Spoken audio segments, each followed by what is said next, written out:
The sun set slowly over the Hamptons, tinting the sky gold and red, as elegantly dressed guests filled the small beachfront chapel. Every detail had been prepared to make it the wedding of the year. Crystal chandeliers reflecting the sunset, white flowers covering the altar, photographers vying for every angle. Emily Carter, in a simple but radiant gown, walked down the aisle with teary eyes, feeling that finally the love that seemed impossible was about to come true. On the other side waited Liam Ashford, heir to one of Manhattan's richest and most powerful families. The groom maintained a nervous smile, but his eyes betrayed a dark doubt that Emily couldn't quite grasp. The whispers among the pews were already laced with venom. "She's nothing but an opportunist," murmured a woman in a blue dress, while another, younger woman commented, "Everyone knows she only got pregnant to trap Liam." Emily, oblivious, walked with firm steps, remembering every promise he'd made her on those cold New York nights, when he'd said he'd stand by her against all odds. Every beat of her heart echoed the same certainty. This was the beginning of a new life.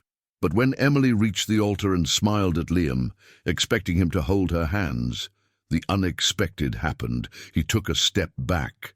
The voices fell silent. The silence was so profound that only the waves crashing in the distance could be heard. Liam looked away, as if unable to face the woman carrying his child, and then, in a voice, trembling yet firm enough to carry through the chapel, he said, "I can't do that." The shock was immediate. Emily froze, her smile fading, and the guests rose to their feet in a mixture of shock and disbelief. Murmurs echoed through the room. Cameras flashed, and in seconds what should have been a moment of celebration turned into a spectacle of humiliation.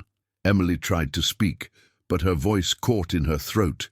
The world spun around her, and all she could think about was the little heart beating inside her, helpless, unable to understand why her father would reject it in front of everyone.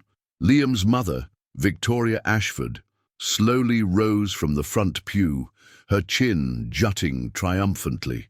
She leaned closer, whispering just enough for Emily to hear. "You will never be an Ashford." And with a slight wave, he encouraged his son to leave.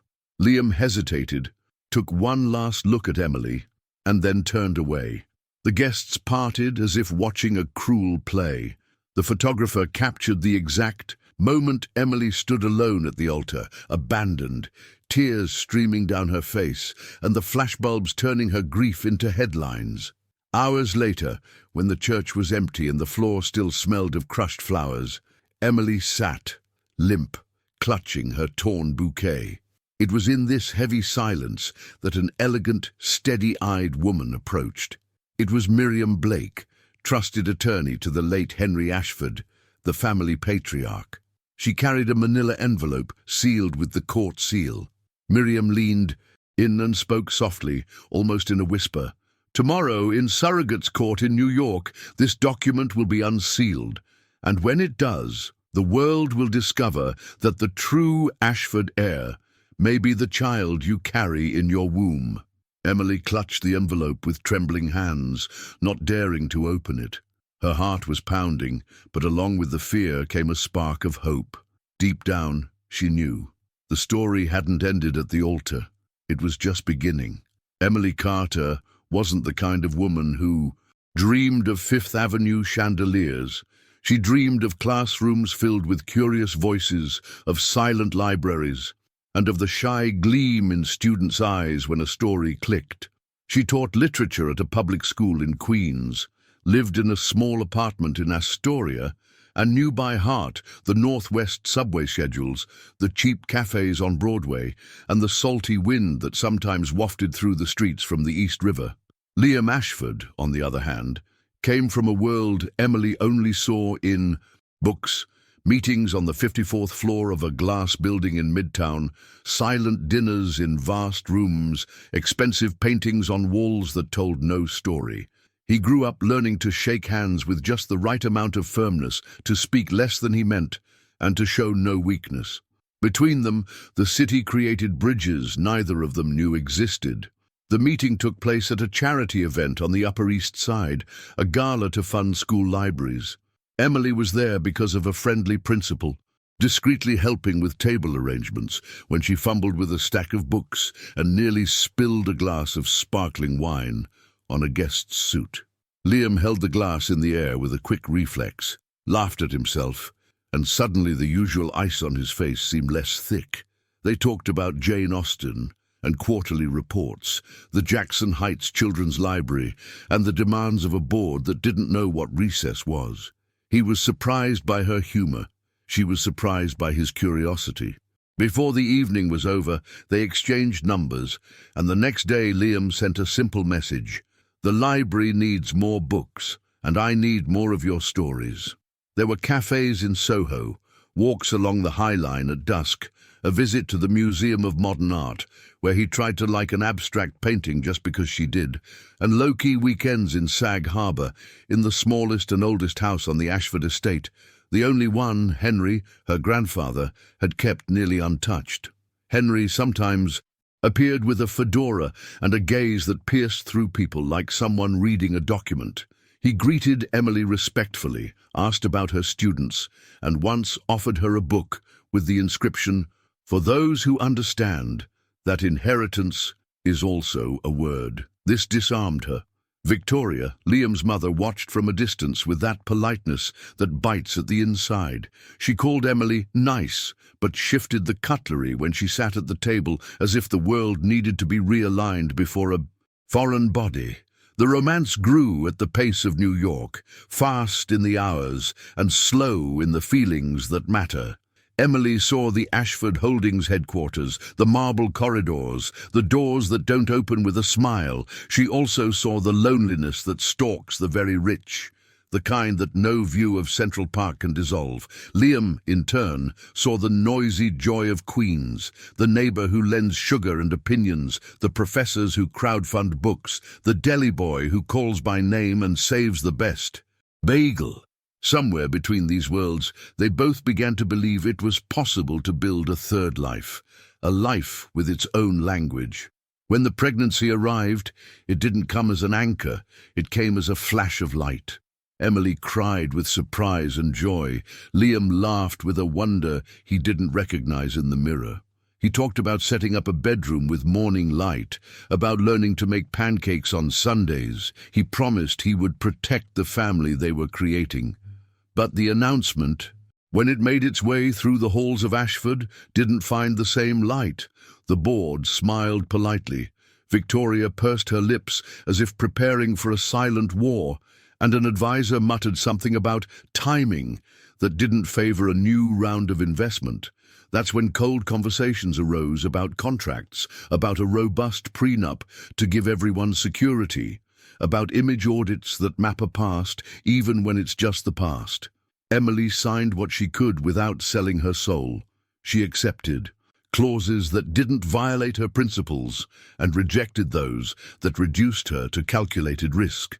Liam tried to intercede, but learned early on that some doors only unlock when older people want them to. Henry, already in declining health, invited Emily for tea one December afternoon and said little as usual. He only said that large families make too much noise and listen too little, and that courage is a rare inheritance. Emily treasured this phrase as if it were a talisman. Miriam Blake, whom she met that same day, watched silently, jotting down things no one else could see, like someone already planning a roadmap for when the ground gives way. The engagement came with dress codes and handwritten invitations, with headlines in society magazines and comments disguised as compliments. Emily floated between worlds, trying not to lose her voice as she tried on dresses and returned glances that measured her like someone evaluating a valuable object. At night, in her Astoria apartment, she would place her hands on her belly and repeat, almost like a prayer, that love must fit within dignity, or it would fit nowhere. Liam lay beside her and promised to stay, even when the wind of power whistled through the cracks. On the eve of the wedding, when the Hamptons already smelled of sea air and flowers, a cold draught ran through the family's main house. A rumor spread by people who are paid to spread it began to grow. They said Emily had planned everything, that the pregnancy was a ploy, that there were hidden agendas that only a tougher contract would reveal. Victoria, with the patience of someone who knows just where to turn, told Liam the age-old question that ruins any promise. "Are you sure?" He answered yes, but the question lingered where sleep cannot reach. When Emily woke on her wedding day, the sun hadn't yet broken through the clouds, and the city seemed suspended between one future and another. She took a deep breath, wrote on a piece of paper. She would put in her dress pocket 3 things she would remember: to speak while looking someone in the eye, to say her own name without trembling, and to remember that no surname is worth more than the truth. She caught the bouquet, closed the door slowly, and walked down the stairs as if walking unknowingly toward a test she hadn't asked for, but that would change everyone's lives. The first signs that something was wrong emerged discreetly, like loose threads in a seemingly perfect fabric. 2 days before the wedding, a gossip blogger specializing in high society published a note insinuating that Emily had deliberately gotten pregnant to secure a permanent place in the Ashford clan. Within minutes, the post was replicated on Instagram profiles and in the pages of digital tabloids that loved to see the blood of the powerful mixed with that of outsiders. Emily didn't have an active social media account, but the messages reached her from all sides.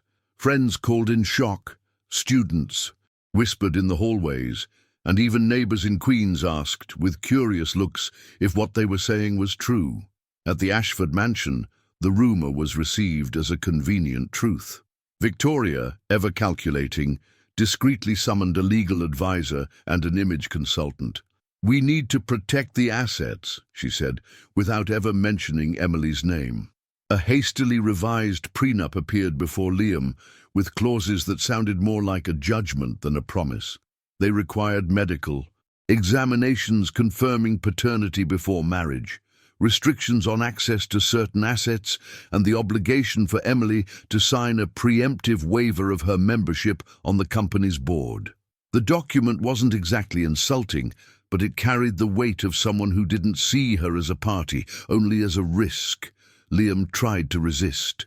He sat across from his mother in a dark wood office and told her he loved Emily, that she didn't deserve distrust, that his grandfather had always trusted her.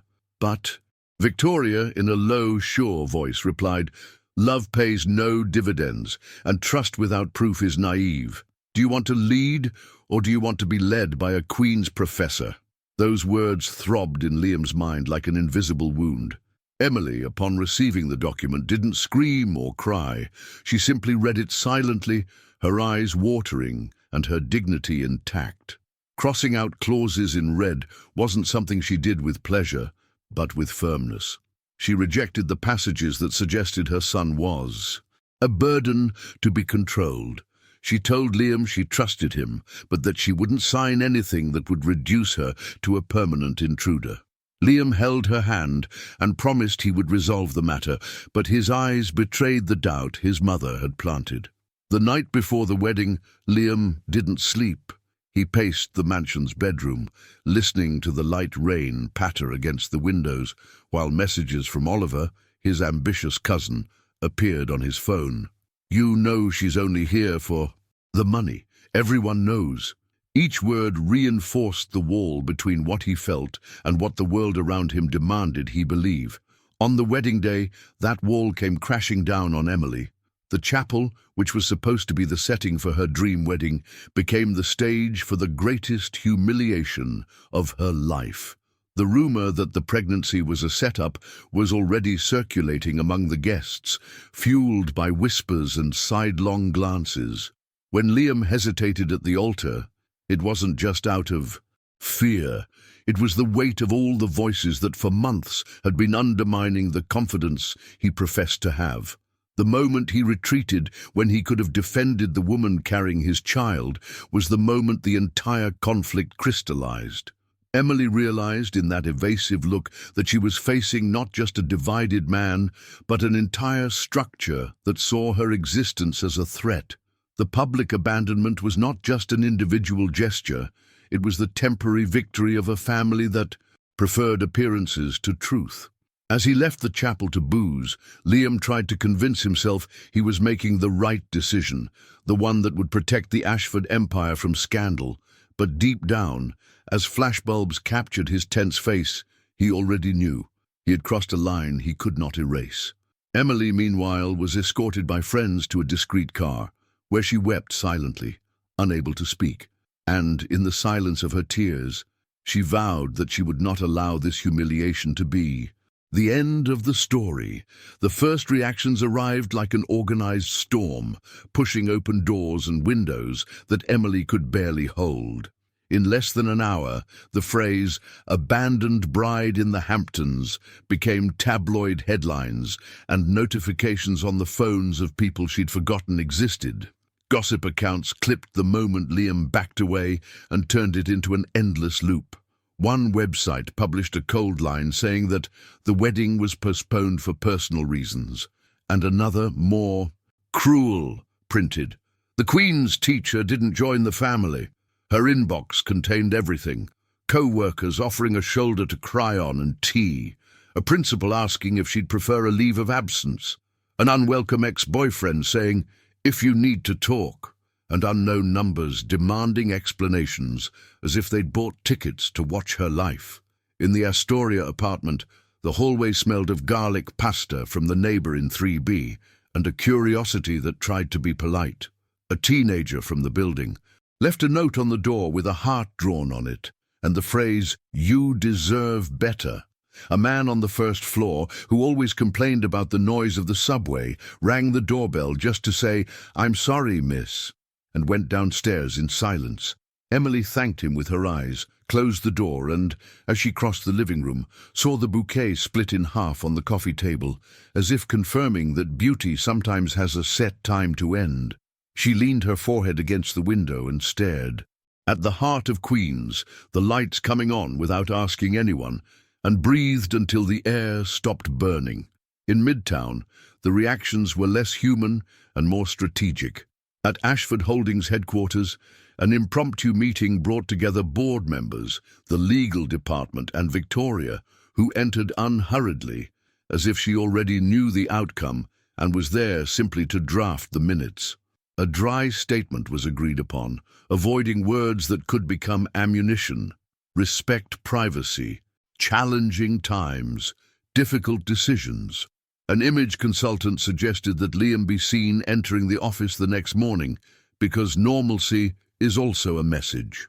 Oliver, the cousin, took the opportunity to insinuate that the turmoil could affect the next round of fundraising and that perhaps it was time to discuss more stable leadership.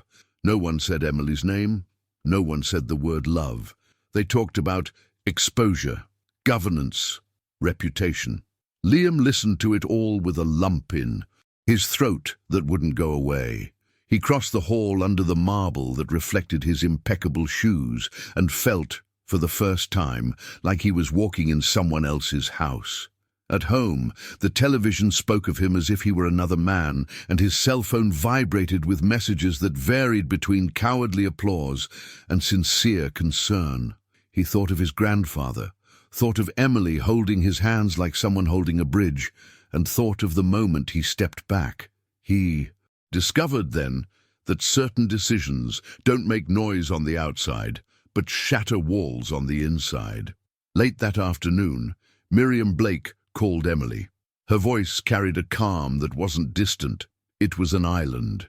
He told her Henry's letter was registered with Surrogate's Court, that there were procedures to follow and protections already requested, and that Emily didn't need to answer to anyone that night. He explained that he would be by early the next morning to accompany her to court, and asked only one thing, that Emily not open the sealed envelope. "It's more than a piece of paper," Miriam said. "It's the way a man chose to speak when he no longer had a voice." Emily nodded, looking at the intact seal, and felt a chill that mixed fear and relief, like finding a map while still in the midst of a storm. The networks continued to function as they do. Someone retrieved an old photo of Emily teaching with a poetry poster behind her, and another profile countered it with an image of Victoria at a charity gala. Comments piled up, creating narratives that fit everyone's beliefs. On voicemail, the school principal suggested a few days off and assured the teachers that they would form a circle to welcome their students. A mother, in tears, said she wanted her daughter to grow up with the courage of those who teach, not those who humiliate. Emily left her cell phone on the couch, walked to the kitchen, and drank water in slow sips, trying to remember what made her feel. Good, the smell of a new book, the laughter of a class who correctly interpreted a poem, the feeling of calm seas in Sag Harbor when Henry observed the horizon without seeming to possess it. As night fell over the city, Emily took from the manila envelope the only thing she could without breaking the seal, a copy of the court receipt attached to the outside, with the hearing date and case number. There were no answers there, but there was a thread of order. She tidied the desk as if grading. Papers, lined up documents, found a folder, sorted what she would take, and for a brief moment she felt like a teacher again, master of a method capable of transforming chaos into sequence. Then she sat on the edge of the bed, picked up the ultrasound folded in the middle of a book, and rested her fingers on the hazy image that was already life.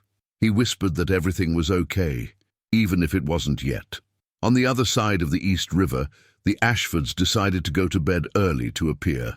Rested the next day, Victoria turned out the light with the certainty of someone who believes time has always worked in their favor. Oliver reviewed messages he would send to 2 journalists, and Liam stared at the dark ceiling, knowing that sleep would come, if it came at all, without bringing back anything left at the altar. The city remained a city, indifferent and luminous, and in the middle of it, 2 houses separated by bridges and water prepared, each in its own way, for a dawn that would ask no one's opinion. In the early hours of the morning that followed, the silence in Emily's apartment seemed heavier than any noise.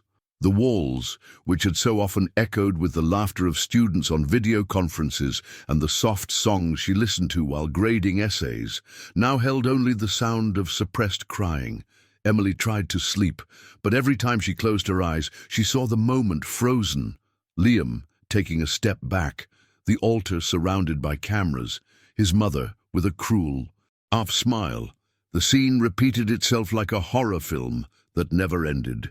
She sat on the edge of the bed, her nightgown wrinkled and her face streaked with tears, and touched her belly, which was already showing a slight bulge. The gesture wasn't one of despair, but of promise.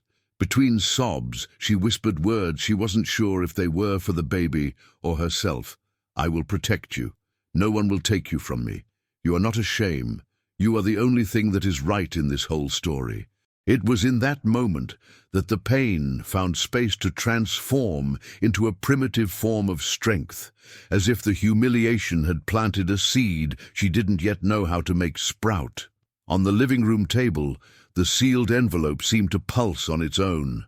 Emily watched it from afar, as if inside it held not just papers, but the weight of centuries of privilege and secrets now knocking at her door. The fear was real. What if it was nothing? What if it was just another trap to expose her?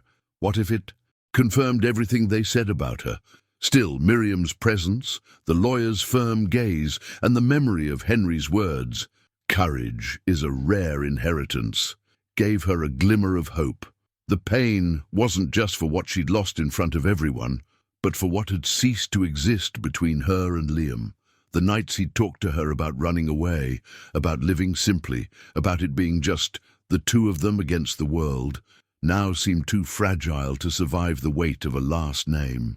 Emily relived the messages exchanged, the promises whispered on the High Line, the mornings in Sag Harbor. Each memory tasted bitter, as if it had been ripped from her without warning. While the city slept, Emily opened her dresser drawer and took out an old notebook where she used to write short reflections for her students. She flipped through the pages until she found an underlined quote from Sylvia Plath. "I close like a fist and open like a palm. She copied it onto a piece of paper and placed it on her pillow. She knew she needed to learn to close herself off, to endure, but also to open up when the time came. This was the contradiction that pain taught her. At the same time, the television, muted, showed images of her on a loop. Abandoned bride, humiliated pregnant woman, Ashford scandal. Emily abruptly turned off the set. She didn't want her pain to be shaped by the version others were making up. She preferred to face it in silence, with the dignity of someone suffering, without an audience. As dawn began to lighten the window, she realized she hadn't slept. She made a weak coffee, smoothed her hair, still wet with tears, and took a deep breath.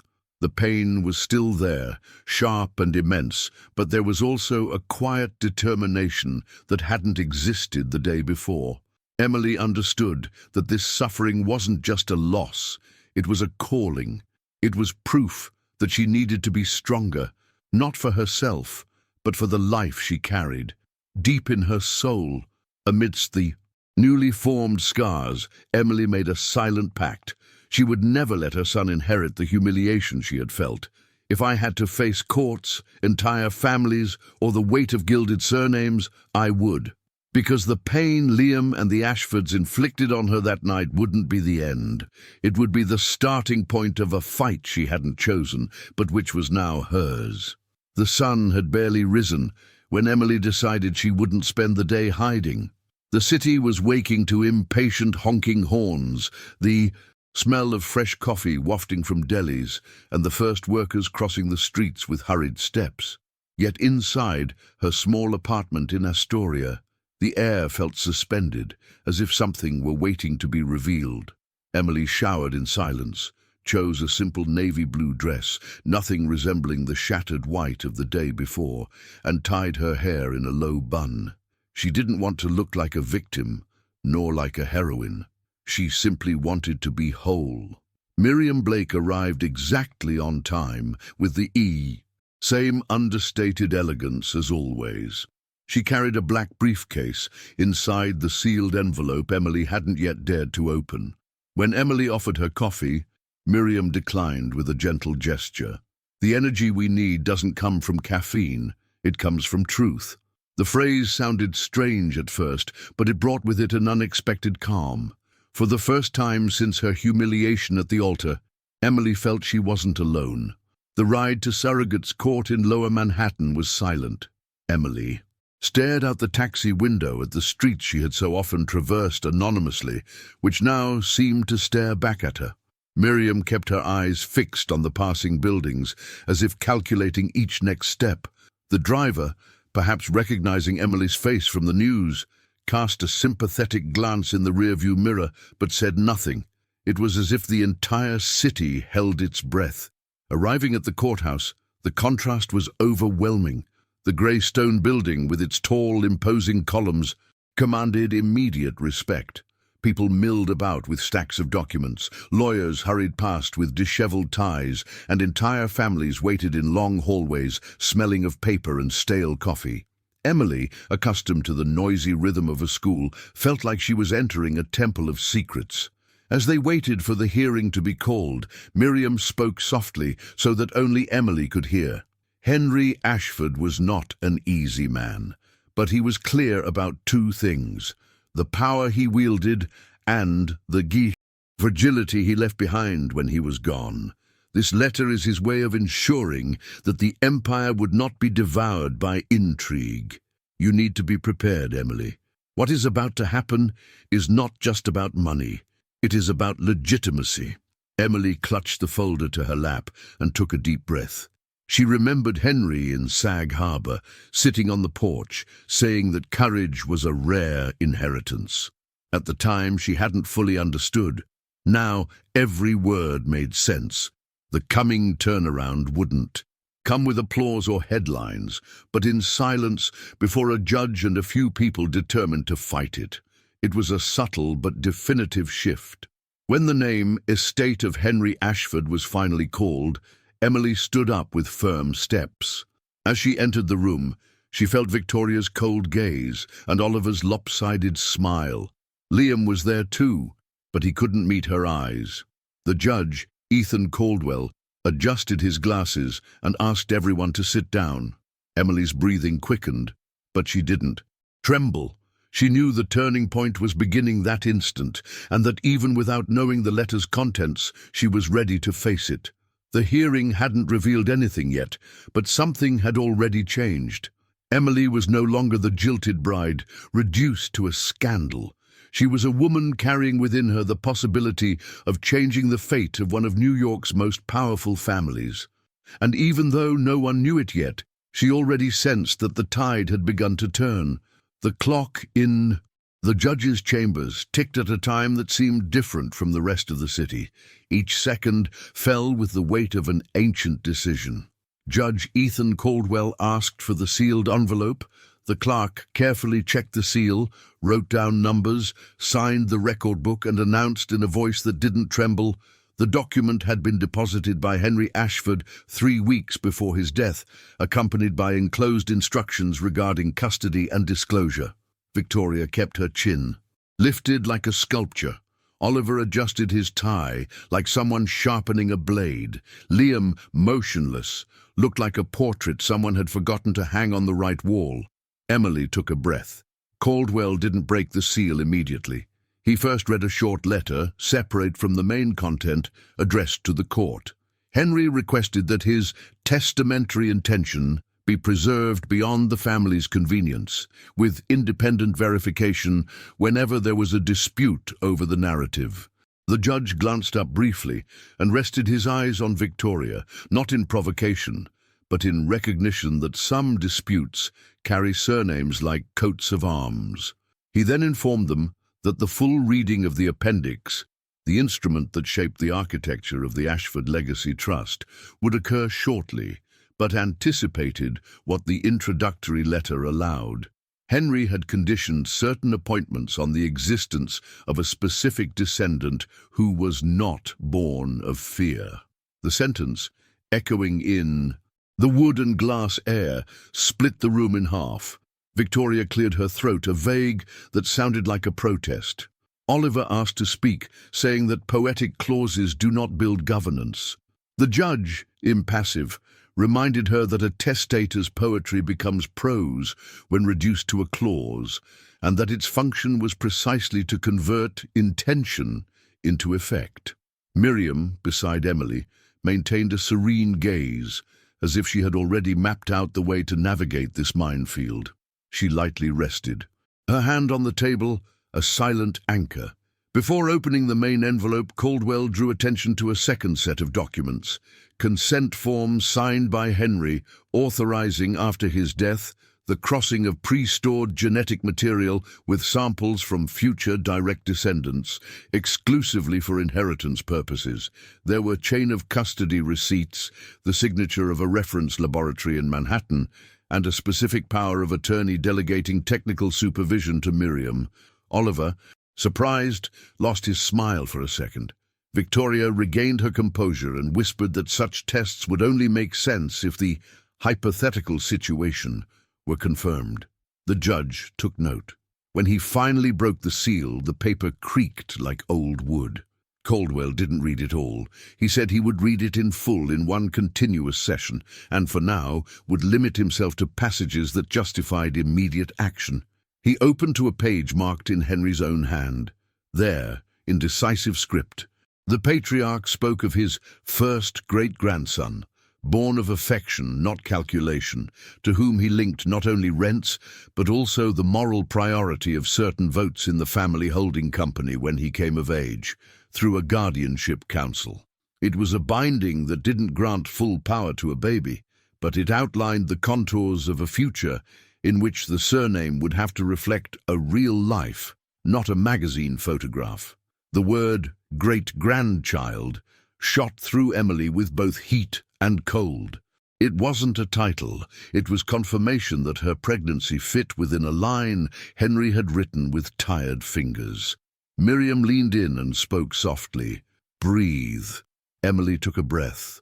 Liam lowered his eyes as if realizing for the first time that family history isn't written only at the council table, but also in the silence of choices he couldn't bring himself to make.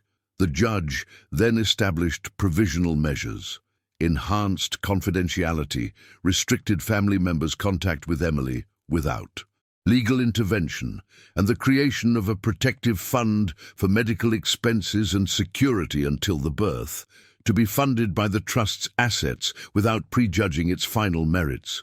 Victoria opened her mouth to protest. She closed it before the word could be heard. Oliver requested to see the attachments and was reminded that viewing them does not mean leaking them. The press outside had none of this. They had lights, microphones, questions. Inside, however, the revelation had remained like a new shadow on the old wall. There was a succession plan that crowned not cunning, but courage, and demanded proof of blood beyond rumor. Emily neither smiled nor cried. She simply felt the ground change texture, as when feet leave soft sand and find solid rock beneath the water. The session would continue with the full reading, the battle with legal maneuvers she had yet to learn to name. But the world, which the day before had called her an intruder, had just heard a whisper coming from the will. Perhaps the one outside was, in fact, the center. When the judge announced a short break before the full reading, the room rose in subdued noise. Victoria approached Liam to remind him that feelings don't win minutes. Oliver spoke too quickly on the phone. Miriam picked up a fallen hairpin, like someone picking up a small, essential part of an antique clock. Emily, standing, placed her hand on her belly and thought, if inheritance is a river, my son is the spring no one saw coming. Until the water appeared. When the break ended and everyone returned to their seats, the room had a different temperature. Judge Caldwell resumed reading, and the passages he selected seemed chosen to strike raw nerves. Henry had specified that any attempt to coerce, intimidate, or defame the mother of the first-blood great-grandchild would result in automatic action, suspension of the voting rights of those who exerted pressure, temporary replacement by a court-appointed fiduciary, and independent review of press releases. It was a dry clause, devoid of adjectives, but it sounded like a door slamming in the family hallway. Victoria blinked slowly, as if trying to focus on an unforeseen reality. Oliver gripped the arm of his chair until his knuckles turned white. Caldwell continued with another provision. Until the child was born, strategic decisions that altered the holding company's control or structure would require a supermajority and the opinion of an external committee. Simply put, Henry had locked down the Ashford machinery so that no one could take advantage of the turmoil to their own advantage. An advisor at the back of the room coughed, a small sound in a large room.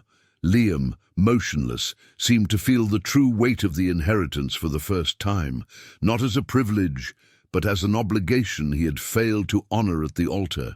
Victoria's lawyer rose to question the scope of the measures, suggesting that testamentary poetry couldn't impose shackles on the governance of a listed company. The judge, without raising his voice, reminded her that he wasn't deliberating on the market, but on the scope of a trust that held indirect control. Where there's control, there's a condition. Each word landed like a stamp. Miriam didn't smile. She simply noted it down, as if confirming a piece she already knew where to fit. Outside, the press surged like a tidal wave. A local TV reporter described an unexpected document that changes the Ashford succession. The sidewalk. Two women argued over whether Emily was a saint or a strategist. A man held a makeshift sign with crooked letters, reading, "Courage is a rare inheritance," echoing the phrase no one inside knew existed. The noise permeated the walls, and when an assistant briefly opened the door, the air filled with questions and lights. Inside the room, the shock took on more intimate forms. Victoria leaned in to whisper to the lawyer. She demanded an immediate counter-offensive, a public statement that would detach the family from biological speculation and reaffirm values. Oliver, restless, calculated invisible numbers with his eyes. He thought of allies on the board, of journalist friends, of emails that might leak selected excerpts of the letter to sow doubt. With each plan he enumerated, the automatic suspension clause returned like a brake. For the first time he realized that Henry had written not just a will, but a manual against his maneuvers. Caldwell closed that day's session by setting deadlines. The attachments would be made available to the parties confidentially, the laboratory would be on standby for post-birth testing, and any direct approach to Emily without the intervention of her attorney would be considered a violation. The gavel struck, and the sound reverberated like a warning.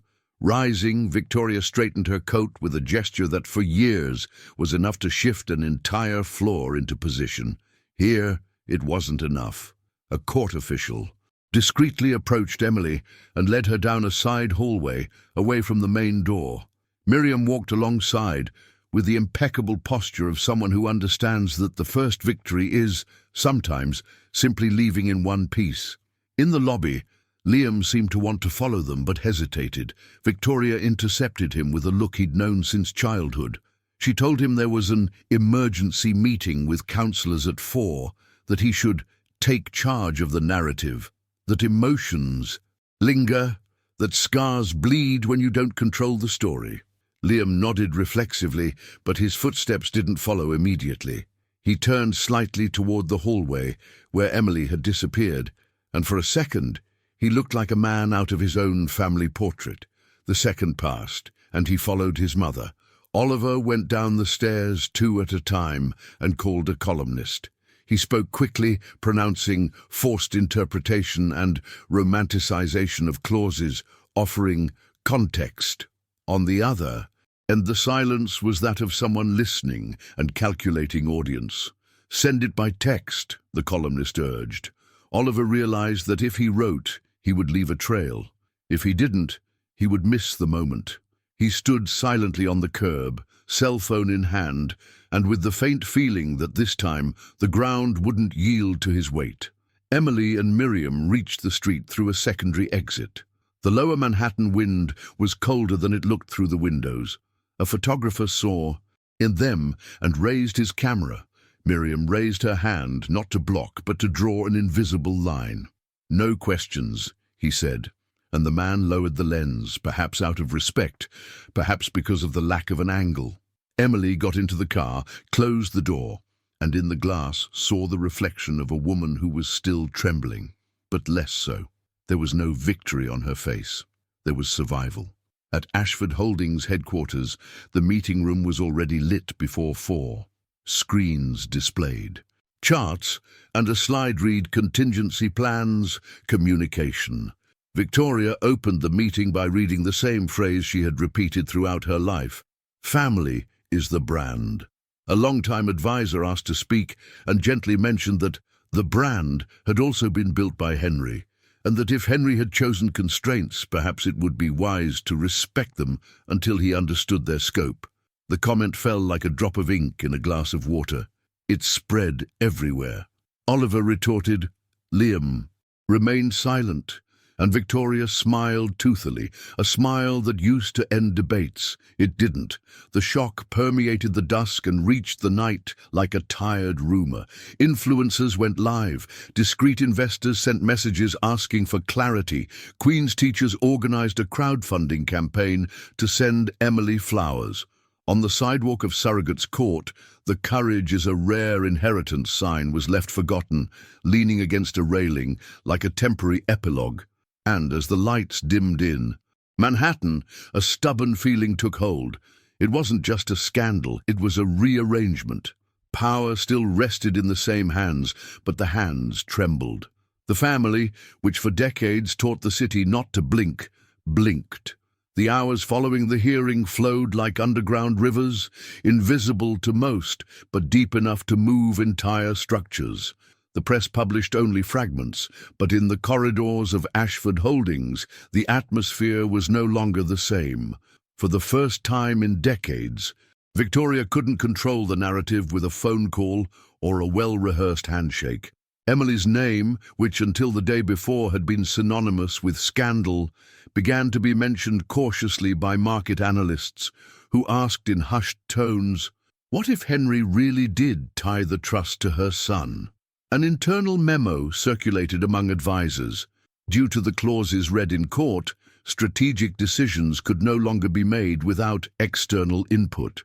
This meant, in practice, that Victoria and Oliver would lose complete control over the meetings, and that every vote would carry the shadow of an inevitable future succession.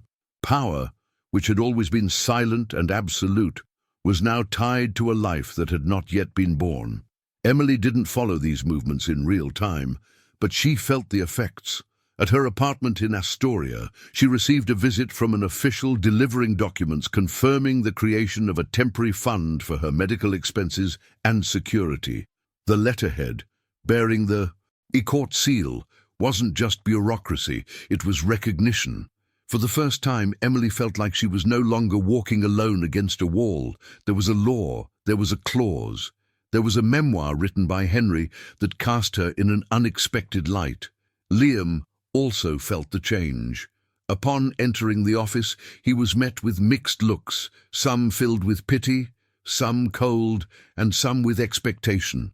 The board no longer saw him simply as the unlikely heir who had abandoned his pregnant fiancée. They saw him as a fragile link between two worlds that were now colliding. He tried to talk about projects, but was interrupted with indirect questions about family stability and continuity. He left the meeting with the strange feeling that, without Emily's son, his chair already had a broken leg. Victoria, on the other hand, refused to admit defeat. She summoned advisers to draft press releases that downplayed the clause's importance. She spoke of misinterpretations and exaggerations by self-interested lawyers. But behind the scenes, she noticed that some traditional allies were no longer responding to her calls as quickly. This hesitation was the first sign that power was slipping through her fingers. Oliver tried to act. He approached minority shareholders, promised future benefits, and hinted at governance changes. But he ran into an unexpected obstacle. The outside lawyers called in by the court had already sent formal notices, reminding them that any move would be nullified if perceived as an attempt to circumvent Henry's expressed intention. It was like fighting against invisible chains. Meanwhile, Emily walked the streets of Queens, arm in arm with Miriam, feeling the stares of others. Some recognized her and whispered. Others simply smiled like someone seeing a neighbor returning from work. She passed the school where she taught and received tight hugs from two students who told her they were rooting for her. Emily smiled, and in that smile was something new. The knowledge that she was no longer just the woman left at the altar, but the mother of a future that even the Ashford Empire would have to respect. Power, quietly, was no longer in the hands of the family that controlled boards and headlines. It was in the hands of a professor with a womb that held the key to a legacy. It wasn't about immediate wealth, but about legitimacy. And legitimacy at that moment was the most valuable currency in New York. That night, Liam drove to Astoria. He stopped in front of Emily's modest apartment building, but didn't dare go up. He stared at the lit windows, wondering if she was reading, crying, or simply sleeping. The car engine ran, time passed, and he stood still, torn between knocking on the door and disappearing. In the end, he chose silence, but he already knew. From that moment on, the name Ashford would only make sense if it were linked to hers. Thus, without speeches or headlines, the axis of power began to shift. And, like every silent earthquake, no one yet knew the size of the fissure it would open. The press conference was scheduled for the next morning in the marble lobby of Ashford Holdings, with logos lined up on a spotless panel, numbered microphones, and a lectern under white light. Victoria arrived a few minutes early, escorted by aides who whispered test phrases like someone rehearsing a play. Liam stood a step behind, his face pale and his gaze lost in the reflection of the glass walls. Oliver, twirled his cell phone in his hand impatiently, as if it were a lever capable of moving the world back into place. When the cameras flicked on, the room seemed smaller, the questions bigger. Victoria opened with her usual voice, honed by decades of control. The family called for respect, reminded them of values, and denied fanciful interpretations of classified documents. The words disciplined the audience, but not the time. Time, since Surrogate's court had flowed in a different direction. The first question came from a business journalist, bluntly citing the Manhattan lawsuit number and the existence of clauses that conditioned the holding company's decisions until the birth of her great-grandson. Victoria tried to smile, without admitting it, invoked confidentiality, and said that families are not governed by gossip. The second question went deeper. She mentioned genetic testing authorized by Henry and the role of a court-appointed fiduciary in case of coercion of the mother. Someone in the back of the room choked. Oliver whispered something to his advisor. Liam looked up as if recognizing a face in a crowd. Victoria responded in her usual dismissive manner. It's irresponsible to use technical terms out of context. She wanted to move on to the next statement, but there was no statement capable of covering the silence that followed. A local reporter took the microphone and read, in a low, firm voice, a section of the public order reinforcing Emily's protection. The word coerce echoed through the lobby and landed on the lectern like a warning. Victoria tried to regain her bearings, resorting to a phrase about caring for a sensitive pregnancy, while the screen behind her, connected to a news channel, showed a split-screen display of the surrogate's court door and a sign, "Trust clauses block decisions until birth." The publicist signaled to change the feed, but it was too late. The country was watching a judge's succinctness undercut the matriarch's rhetoric. The moment that turned the tide wasn't a scream, it was an oversight. A journalist asked Liam directly if he regretted leaving Emily at the altar. Victoria automatically tilted the microphone toward herself and said, "That's an inappropriate question." But the audio from the open podium picked up a half-whisper from her to her son. "You don't owe that girl anything." The short, sharp sentence jumped to the speakers, and from there to the live clips already circulating on X and Instagram. Within seconds, you could Trustgate and Courage's rare heritage rose to the top.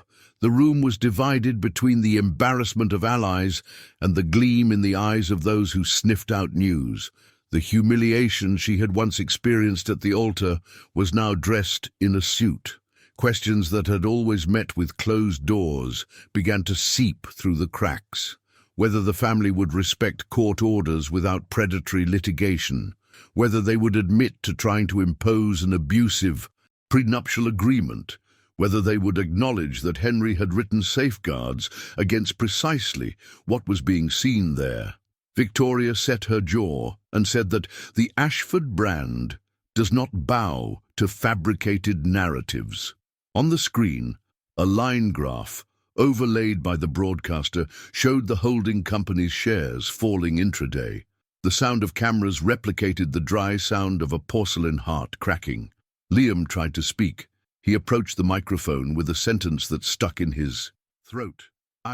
Victoria placed her hand on his forearm, firm, practiced, and led him back to the lectern. The gesture, as old as that family, was filmed in close-up by someone on the second rung of the ladder, and when it was posted, it was captioned, "When the narrative has an owner." Oliver interjected with numbers, mentioned guidance, but the audience no longer believed in spreadsheets that ignored people. A veteran investor, who rarely appeared, crossed his arms at the back of the room and shook his head slowly. Across the East River, Emily watched the broadcast on her cell phone, sitting at the table where she graded essays. Miriam, next to her, kept her phone on silent and her gaze attentive. When the words escaped the pulpit, "You don't owe that girl anything," Emily took a deep breath and placed her hand on her stomach. She didn't cry. She didn't smile. She simply understood, with a painful clarity, that the struggle had finally been revealed to the world without needing her. Blood in a public square. The press conference ended before it was over. An aide announced that questions would be answered via email, and the entourage dissolved into a rehearsal of normalcy that didn't quite stick. On the way out, a reporter asked if Victoria intended to apologize to Emily for what she'd said at the altar and at the podium. She kept her chin up and walked on. The cameras followed her to the revolving glass door, where, for a second, her doubled reflection seemed trapped in two worlds. The inside, control. The outside, the country that had learned the name of a teacher from Queens.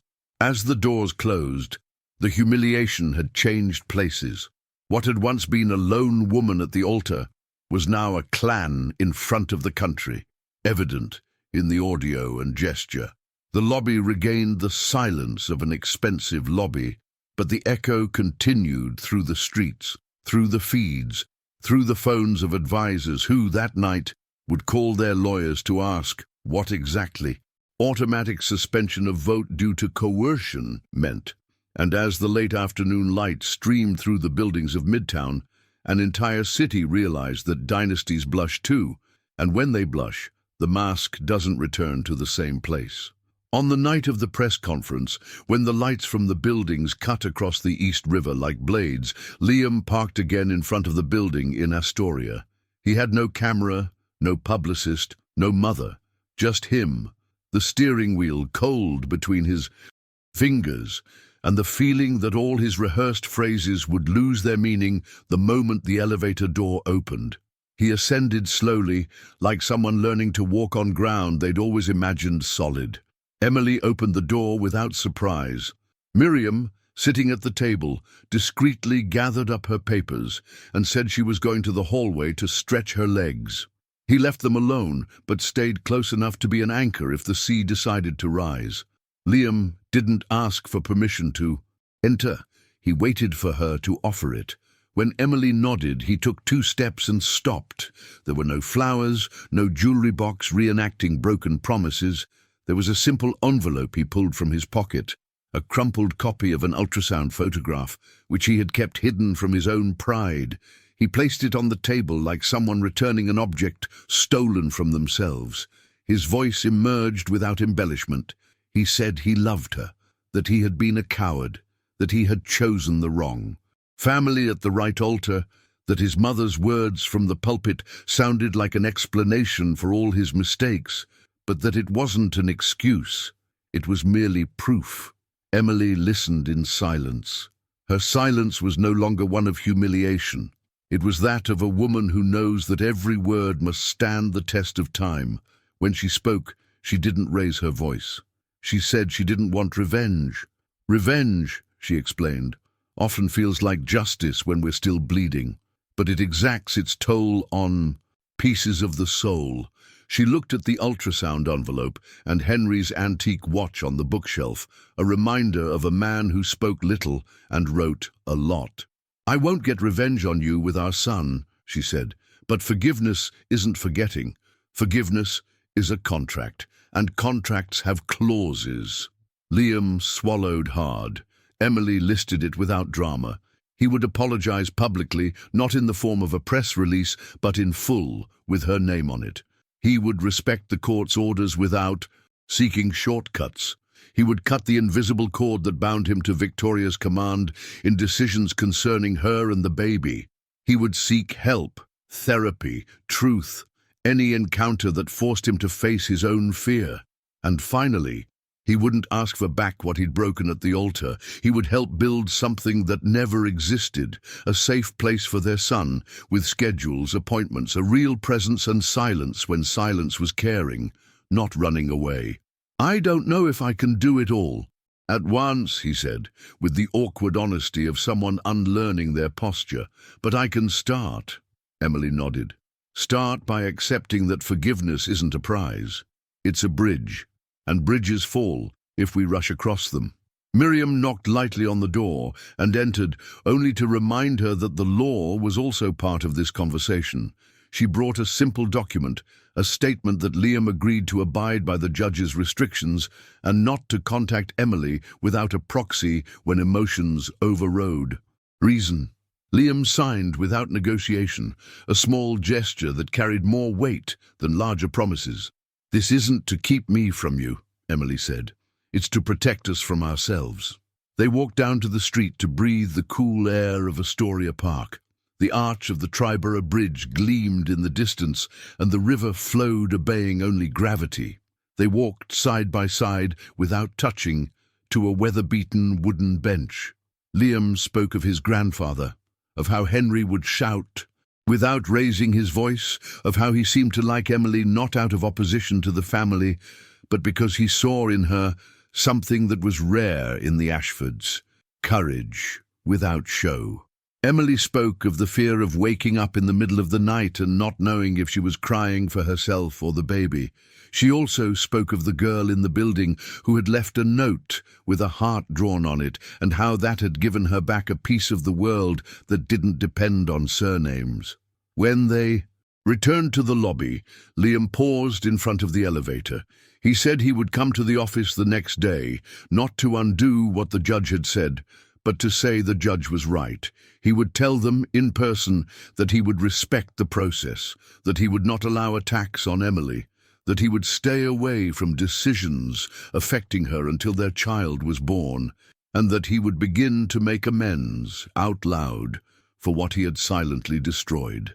"I will make mistakes trying to get it right," he confessed, "but I will no longer make mistakes trying to please." Emily didn't smile, but something in her face softened.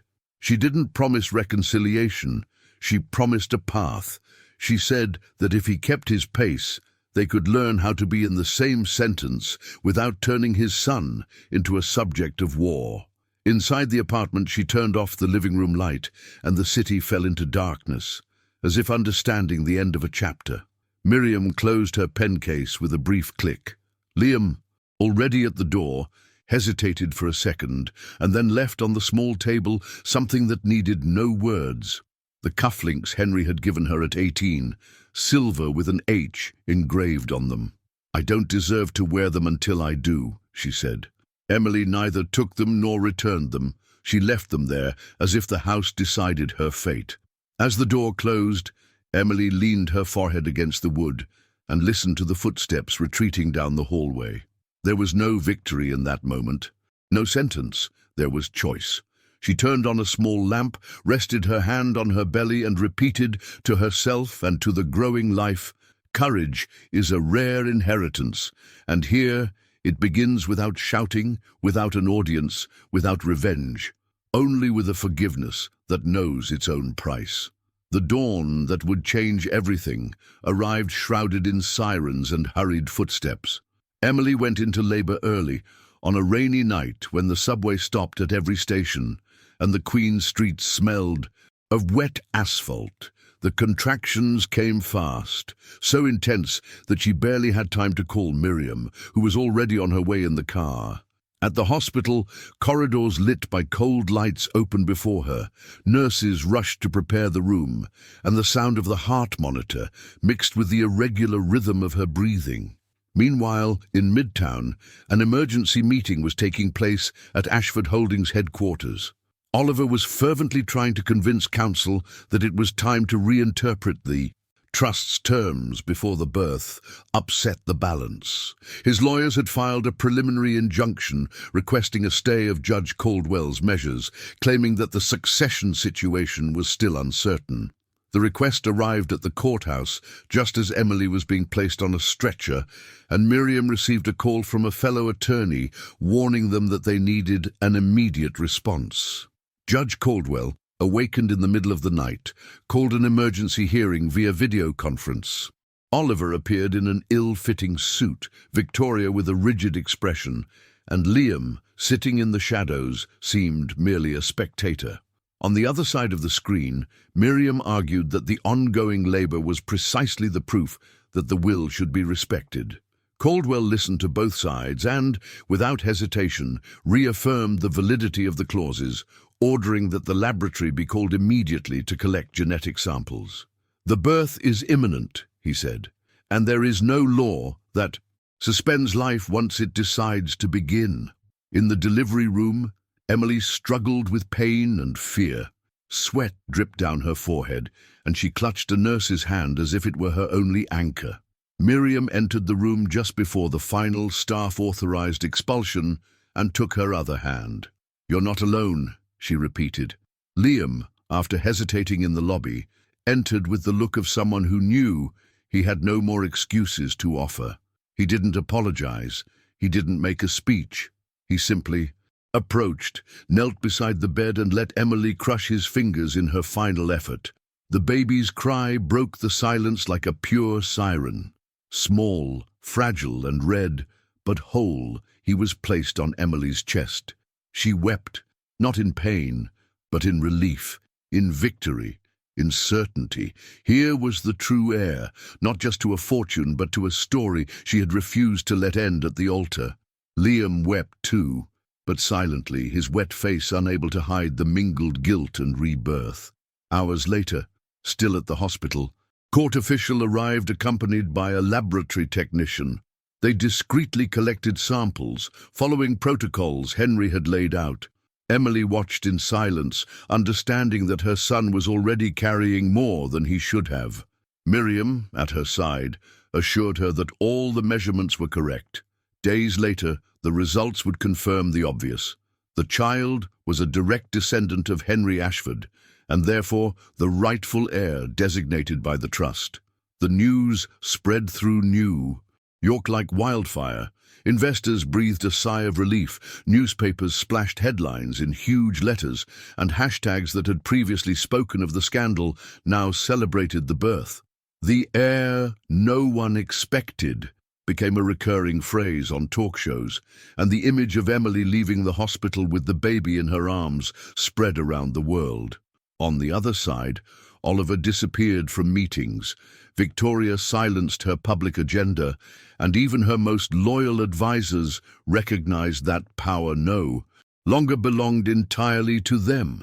The climax wasn't just the birth, it was the moment an entire empire had to bow before a newborn's cry. Emily, exhausted but upright, knew her pain had been transformed into strength, and that the life she now carried was the turning point not only for her, but for all who had once tried to snuff it out. The days following the birth were not of complete peace, but of reconfiguration. Emily returned to her Astoria apartment with the baby in her arms, protected by a network she never imagined. Lawyers, neighbors, teachers, even strangers who left flowers at the front door with handwritten notes. At school, a makeshift banner hung from the fence reading, "Welcome to the world, little Carter." She smiled at the sight of the simple surname proudly emblazoned, like an antidote to the arrogance of those who always believed only the Ashfords had the right to exist in large letters. In Surrogate's court, Judge Caldwell officially approved the results of the examination and confirmed Henry's proposed guardianship. An independent board would guarantee the integrity of the trust until the heir reached the age of majority, with Emily taking center stage as legal guardian. The decision fell like an elegant thunderclap over Midtown. Victoria, accustomed to dictating rules, now needed to listen. Oliver attempted one last maneuver, but veteran board members refused to even meet with him in person. Liam, for the first time in years, not only appeared but also spoke firmly before the board. "My father may have been wrong, I was wrong, but Henry wrote the truth, and the truth is not negotiable." The announcement was delivered quietly, but it spread like wildfire. For the first time, Liam seemed not just the hesitant son, but a man willing to break the script. Emily watched from home, the baby sleeping in her lap, and felt a weight lift from her shoulders. Not because everything was resolved, but because there was finally room to breathe. Time also reshaped public perception. What had once been a headline of humiliation became a narrative of turnaround. TV shows debated the teacher who stood up to the Ashfords, editorials spoke of courage and dignity, and hashtags that once ridiculed her now defended her. Emily didn't seek a platform. She refused interviews, stayed in her neighborhood, walked her stroller through familiar streets, accepting unglamorous greetings. It was precisely this simplicity that gave the story a greater sense of victory. It wasn't about jewels. It wasn't about glass castles. It was about resisting without selling one's soul. Victoria retreated to the Sag Harbor mansion, where the large windows no longer reflected admiration, but silence. Oliver, who had schemed so much, found himself isolated, like a chess piece without a board. And Liam, now caught between two worlds, began to visit Astoria in silence, carrying diapers in ordinary bags, trying to rebuild not a romantic relationship, but a solid fatherhood.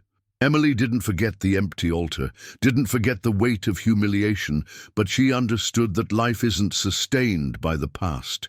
She offered her companionship, not absolution, and that was her highest form of forgiveness.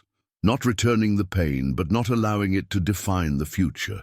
The moral of the story echoed in every detail. Dignity cannot be bought, nor inherited in gilded wills.